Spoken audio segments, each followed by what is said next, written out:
As on 2 जून 2021 जो चंबा का जो कोविड अपडेट है इस तरीके से है।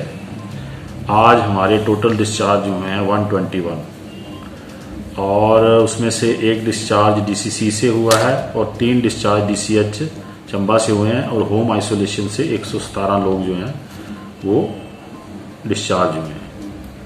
इस तरीके से आज तक हमने 1,70,693 सैंपल जो हैं वो कलेक्ट किए हैं। उसमें से हमारा जो टेस्टिंग रेट बनता है 328 पर 1000 बनता है।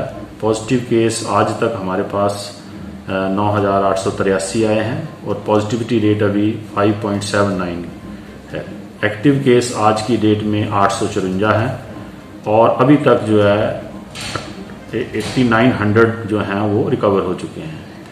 हाँ, रिकवरी रेट जो है हमारा कुछ दिन पहले हफ्ता या 10 दिन पहले 70 के आसपास था, अब वो बढ़ के 90.05% हो गया और अनफॉर्चुनेटली जो हमारी टोटल डेथ्स अभी तक हुई हैं वो 122 हैं जो इसमें जो मोर्टेलिटी रेट हमारा बनता है 1.23 के करीब बनता है। इसी तरीके से जो हमारा जो एक्टिव केस का एडमिशन स्टेटस है उसमें 11 लोग डीसीसी तीसा में दाखिल हैं और डाइटसरू में 4 हैं, सुरगानी में 9 हैं और डलहौजी में 21 हैं और डीसीएच चंबा में 31 हैं और 778 लोग जो है वो होम आइसोलेशन में हैं। एक्टिव केस भी पहले हमारे ज़्यादा थे, अब रिकवरीज भी हमारी काफ़ी जैसे आपको बताया कि बढ़ गई हैं। तो पहले हमारे 1200-1400 के करीब एक्टिव केस होते थे हफ्ता 10 दिन पहले, तो अब ये घट के 854 हो गए। सर पिछले कुछ दिनों में सर सैंपलिंग रेट जो बहुत कम हुआ है, तो सर सैंपल बढ़ाने के लिए सर मेडिकल टीम क्या कर रही है? उसमें ऐसा है कि हमें स्टेट ने अब पीछे सैंपलिंग थोड़ी कम हो गई थी तो स्टेट से हमें नए टारगेट्स जो हैं वो हर डिस्ट्रिक्ट को पर डे के हिसाब से टारगेट दिए गए हैं। हमारे डिस्ट्रिक्ट चंबा को तकरीबन 2000 सैंपल पर डे कलेक्ट करने का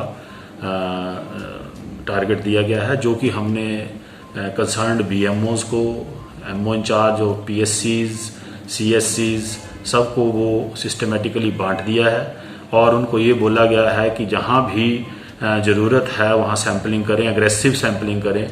अब सरकार ने ये भी रखा है कि इसमें कोई भी वो नहीं है। पहले होता था कि 70% आरटीपीसीआर करने और 30% रैट करने हैं, अब ऐसा कुछ नहीं है। जो भी सैंपल आप करना चाहें कर सकते हैं और रैट की टेस्टों की हमारे पास कोई कमी नहीं है, आरटीपीसीआर ट्यूब्स की कोई कमी नहीं है।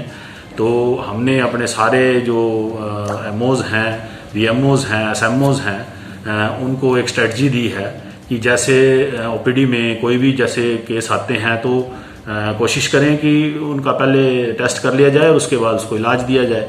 अब अगर एक पीएससी में अगर 30 या 40 लोग आते हैं और सबका टेस्ट किया जाए तो हमारा टारगेट तो ऐसे ही पूरा हो जाएगा। और दूसरा, जैसे डीसी साहब का भी आदेश था कि जैसे जहां पब्लिक डिस्ट्रीब्यूशन सिस्टम है, डिपुओं में लोग कहीं इकट्ठे होते हैं तो किसी देखा कि आज डिपू में राशन बंट रहा है तो उस दिन जाके टीम जो है वहाँ डिपू में जाके सारे लोगों के सैंपल ले लें। तो उसमें जो है प्रशासन भी सहयोग करेंगे। जो हमारा विलेज लेवल की जो टास्क फोर्स है उसको ये दिया गया है कि ये एग्रेसिव सैंपलिंग करें ताकि जो है सैंपलिंग जो है ना वो कम से कम अभी जो है ना बढ़ाई जा सके और जो टारगेट हमें दिया गया है ये हम अचीव कर पाएँ। सर बीते कुछ दिनों में नंबर ऑफ पॉजिटिव केसेस कम हुए हैं तो लोगों में अब लोग काफ़ी ढीले देखे जा रहे हैं कि अब कोरोना का खौफ खत्म हो गया है, इसके बारे में क्या कहेंगे सर? नहीं, ऐसा कुछ नहीं है कि कोरोना का कोई खौफ खत्म नहीं हुआ है। कोरोना अभी तक वैसा ही है। कुछ टेस्टिंग कम होने की वजह से हमारा पर थोड़े नंबर्स तो कम आ रहे हैं पर पॉजिटिविटी रेट जो है अभी भी 10 के आसपास ही है। एक दिन बड़ी था कि 5.5-6 के करीब आ गया था, फिर कल जो है वो 8.5-9 के करीब था। तो अभी हमें कुछ दिनों तक देखना पड़ेगा जब तक हमारी टेस्टिंग जो है ना वो जो हम अचीव करना चाहते हैं वो कर लें और उसके बाद अगर हमारा जो नंबर्स कम होते हैं और जो पॉजिटिविटी रेट अगर कम होता है तो फिर हम थोड़ी सी सुख की सांस ले सकते हैं। पर उसमें भी ऐसा है कि अगर ऐसा भी हो जाए तो पिछली बार की तरह गलती ना करें। जैसे पिछली बार बिल्कुल 0-1-2 केस रह गए थे और लोग बिल्कुल भूल गए कि जब कोरोना चला गया, तो ऐसा कुछ नहीं है। अभी आप ये सोचिए कि आपको वही कोविड बिहेवियर जो है वो चालू रखना पड़ेगा। मास्क, डिस्टेंसिंग और क्राउडिंग जो है ना वो बिल्कुल अवॉइड करें और जैसे कि ICMR और दूसरे जो वैज्ञानिक हैं वो अभी थर्ड वेव की भी बात कर रहे हैं, तो मोस्ट प्रोबेबली वो कह रहे हैं कि थर्ड वेव भी आ सकती है। तो आप ये मत सोचिए कि जी नंबर्स कम हो गए तो कोरोना चला गया है। तो वो आप पहले की तरह अगर आपने सावधानी बरती तो इस बार देखा दूसरी लहर में पहले से ज़्यादा लोग बीमार हुए हैं, बहुत जल्दी बीमार हुए हैं और डेथ्स भी ज़्यादा हुई हैं। थर्ड वेव इससे भी भयानक होने वाली है और अगर हमने इसको रोकना है तो हमें अपना एक तो वैक्सीनेशन जो है टाइमली करवा लेना चाहिए और दूसरा कोविड बिहेवियर तो अब समझ लो कि ये लाइफ लॉन्ग ही है, इसको छोड़ना नहीं पड़ेगा। और मेरी आम पब्लिक से भी अपील है कि अब जैसे प्रशासन ने 9 बजे से लेकर 2 बजे तक आपको ज़्यादा टाइम दे दिया है वहाँ बाज़ार का और दुकानें खुलने का, तो वो कृपया थोड़ा ऐसा करें कि एकदम क्राउडिंग ना करें। कुछ लोग सवेरे चले जाएं, कुछ दोपहर को चले जाएं, कुछ ऐसे कि 9 बजे ही सारे इकट्ठे एक दुकान पे हो जाएंगे या बैंक के आगे इकट्ठे हो जाएंगे। तो ये क्राउडिंग ही जो है ये सुपर स्प्रेडर मतलब इस वायरस को स्प्रेड करने का कारण है, क्योंकि डिस्टेंसिंग मेंटेन नहीं हो पाती। कुछ लोग मास्क का भी अच्छे से उपयोग नहीं करते। मास्क अगर डाला है तो नाक से नीचे है या मुंह से नीचे है या गले में डाला हुआ है। तो अगर ऐसा करेंगे तो थर्ड वेव से भी हमें कोई नहीं बचा सकता और थर्ड वेव इससे भी बहुत भयानक होने वाली है। इसमें जो अंदाज़ा लगाया जा रहा है कि इसमें जो प्रेग्नेंट मदर्स हैं और छोटे बच्चे हैं उनके ऊपर इसका ज़्यादा असर हो सकता है। तो काइंडली अपने लोगों को बचाने के लिए, अपने बच्चों को बचाने के लिए, अपनी परिवार को बचाने के लिए आप जो है ना कमर कस लें कि हमने तो कोविड बिहेवियर छोड़ना ही नहीं है, मास्क नहीं छोड़ना है और नज़दीक बिल्कुल जो है ना 3 फुट या 6 फुट का जो डिस्टेंस है वो रखना ही रखना है।